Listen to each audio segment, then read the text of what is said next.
Sir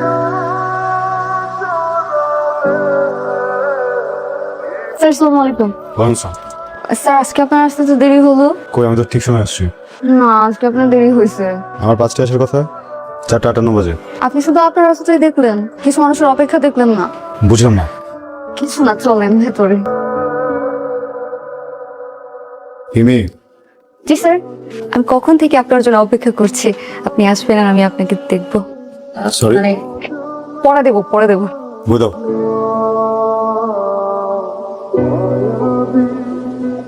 sir আজকে কত নম্বর পৃষ্ঠা থেকে পড়া ছিল জানেন? আমি তো তোমাকে কখনো পৃষ্ঠা ধরে পড়া নিই না, আমি তো চ্যাপ্টার। আজকে পৃষ্ঠা থেকেই পড়া ছিল, 200 নম্বর পেজ। আমার তো ঘোরা কাছে বলতে ভালো লাগতেছে না।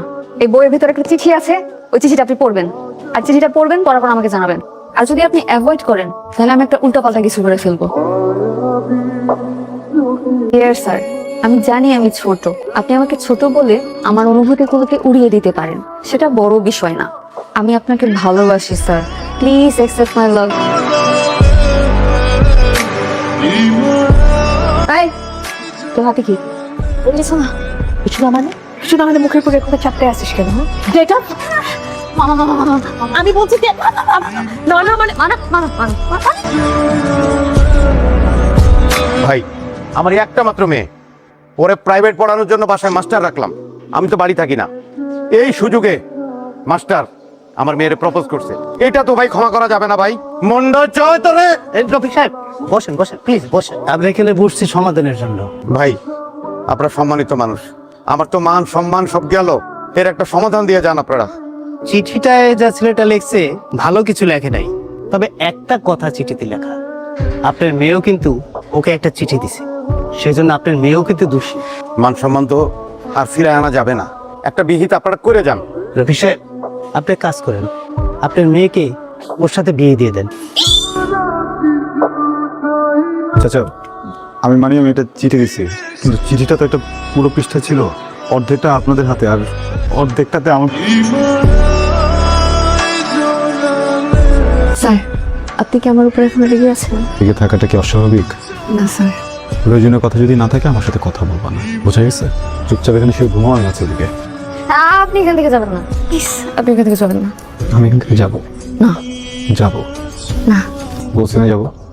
আপনি যদি এখান থেকে যান আমি আমার আম্মুর কাছে বিচার দিয়ে দিব, আর আম্মু আপনার কাছে পড়াবে না।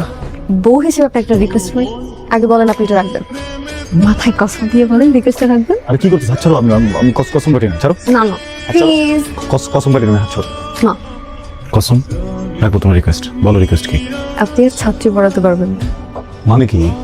মানে আপনার ছাত্রী পড়ানো নিষেধ।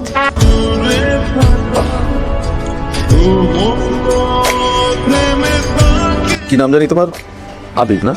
তুমি মিয়া নিজের ছাত্রী দিয়ে করে তো ইজ্জত মহিলা দিলা। ঘরে কি ডাকে? ওগো স্যার। স্যার, স্যার, তোমার রেপুটেশন তো খুব একটা সুবিধার না। যাই হোক, আমার ছেলেকে তোমার হাতে দিলাম, এখানে যেন রেপুটেশনটা ভালো হয়। তবুবা মাস্টারকে নাস্তা রাস্তা দাও। দিতেছি স্যার। আসসালামু আলাইকুম। হ্যাঁ রিসেপশন বয় আপনার কথা। আচ্ছা আপনি বসেন স্যার। এইটা হইতেছে কি আপনার ছাত্র, হ্যাঁ ওরে পড়ানো লাগবে স্যার। আমার খালি একটা চাওয়া, মানে বেশি কিছু চাই না, আমি শুধু একটাই চাওয়া, যেমন করে পারেন মানে যেমনে পারেন খালি একটা A+ আইনা দেন স্যার।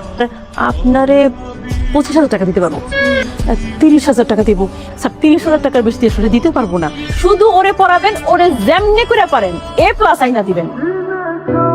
স্যার, স্যার শুনেন না, একটা কথা বলবো। সারাদিন বাসায় একা একা থাকি, কথা বলার কেউ নাই, কার সাথে কথা বলতেছে? স্যার, আজকে আমরা একটা নতুন চ্যাপ্টার শিখবো। নতুন চ্যাপ্টার? আর চ্যাপ্টারের নাম হচ্ছে লাভ ইচ আদার। আপনি আমাকে বলবেন আই লাভ ইউ। আপনি বলেন আমাকে অনেক ভালোবাসেন। অনেক ভালোবাসি। আমার মতো মেয়ে পাওয়া আপনার 14 গোষ্ঠীর সৌভাগ্য। আপনি আমাকে প্রমিস করেন, আমি যা বলবো আপনি তাই করবেন। মাথা ধুয়ে প্রমিস করেন।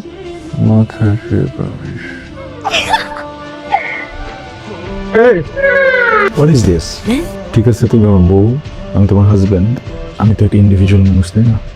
আমি মানুষটা সারাদিন কাজ করার পরে এসে যখন ঘুমাচ্ছি, তুমি কিন্তু আমার পারমিশন ছাড়া বা আমাকে না জানি এগুলো করে টাচি হতে পারো না। মানে আমাদের দেশে কি হয় জানি না, কিন্তু যদি বিদেশ হতো আমি তো মামলা করে দিতে পারতাম তোমার নামে, আমি ওকে সুপ করে দিতাম। কি সুপ করে দিতেন?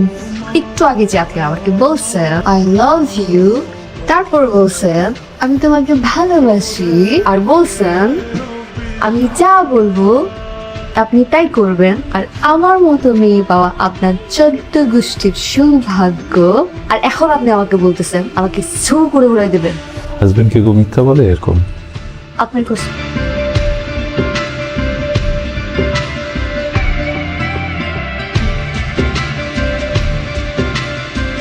রেস্ট নিবা, টিভি দেখবা, যা ইচ্ছা করবা, ব্রেনটাকে একদম কমফোর্ট জোনে রাখবা, ওকে আদর করবা। কালকে মর্নিংয়ে ঘুম থেকে উঠে জাস্ট একবার 15 মিনিটসের জন্য একটা রিভিশন দিয়ে যাবা তুমি এতদিন কি কি করেছো। এই কি হয়েছে? কখন থেকে ডাকতেছি? আপসেট? না আপসেট না, আমি একটু এক্সাইটেড, বুঝছো? তো রেজাল্ট দিচ্ছে। আহারে এ মাইনাস পাইছে, একটু শূন্য। আপনি টেনশন করেন। টেনশন কেন করবো? কি বলতেছো তুমি? আরে বাবা, আমার স্টুডেন্ট একটা ফেল টুস ছিল, আমি বুঝতেছি না ও কি পরিমাণে এফোর্ট দিলে এ মাইনাস পাইলো। অনেক পরিশ্রম করছে। শোনো না, চলো কোথায়? তোর জন্য একটা গিটার নিবো, বুঝছো? ওকে তো কথা দিছিলাম, ওখানে যে চলো দিয়ে ওকে দিয়ে চলে আসি। তোমাকে একটা কথা বলি, তুমি তো এখন আমার স্ত্রী, অনেক ভালোবাসো আমাকে, আমি বুঝি। অনেক ভালো না বাসলে সৃষ্টিকর্তা তো তোমাকে আমার কপালে লিখতো না কেন? কিন্তু আমি একটা স্টুপিড খারাপ মানুষ, এই জন্য তোমাকে অ্যাভয়েড করছি এতদিন, আর কখনো করবো না। একটা কথা কখনো বলিনি, বলবো? রাতে ঘুমানোর সময় তোমার গন্ধ নাকে না আসলে না এখন আর ঘুম হয় না। কি মনে হয় জানো? মনে হয় প্রচন্ড শীতে কেউ শরীরে কম্বল দিয়ে দিচ্ছে। আমি তোমাকে অনেক ভালোবাসি, তুমি প্লিজ কখনো 1 মিনিটের জন্য কোথাও যেও না। যদি কোথাও যেতে হয় আমাকে ব্যাগে করে নিয়ে যেও। শোনেন, এরপর থেকে যখন রেজাল্ট দেবে আমাকে আগেই বলবে, আমি সাজগোজ করে থাকবো। কেন? এত সুন্দর কথা তো অন্যান্য দিন বললেন। আসসালামু আলাইকুম। ওয়ালাইকুম আসসালাম। আমার ওয়াইফ ইমি। ও তোপুর রেজাল্ট শুনে গিফট নিয়ে আসছেন গিটার না? তোপুর রেজাল্ট কি? এ মাইনাস। এ মাইনাস রেজাল্টের জন্য আপনি একটা গিটার গিফট নিয়ে আসছেন আমার বাসায়, তামসা করতে আসছেন আপনি? আপনাকে প্রথম দিন আমি বলি নাই যে আমি কিচ্ছু চাই না, কোনো কিছু চাই না, আমি শুধু একটা এ প্লাস চাই? বলি নাই আপনাকে? আপনি কোন মুখে একটা এ মাইনাস রেজাল্ট শুনে গিটার নিয়ে আসছেন এই বাসায়? আপনি জানেন আমার বোন আমাকে ফোন করে আজকে এক কথা শুনেছে যে এত ভালো একটা টিচার রাখছো, কই তোমার ছেলে তো এ প্লাস পাইলো না, আর আমার ছেলে টিচার ছাড়াই এ প্লাস পাইলো। আপনি কিন্তু এবার একটু বেশি বলছেন। আমি বেশি বলছি না, আমি যা বলতেছি ঠিকই বলতেছি। ওয়াইফকে নিয়ে তেমন একটা বের হওয়া হয় না, আজকে আসছি তো ওর সামনে, প্লিজ।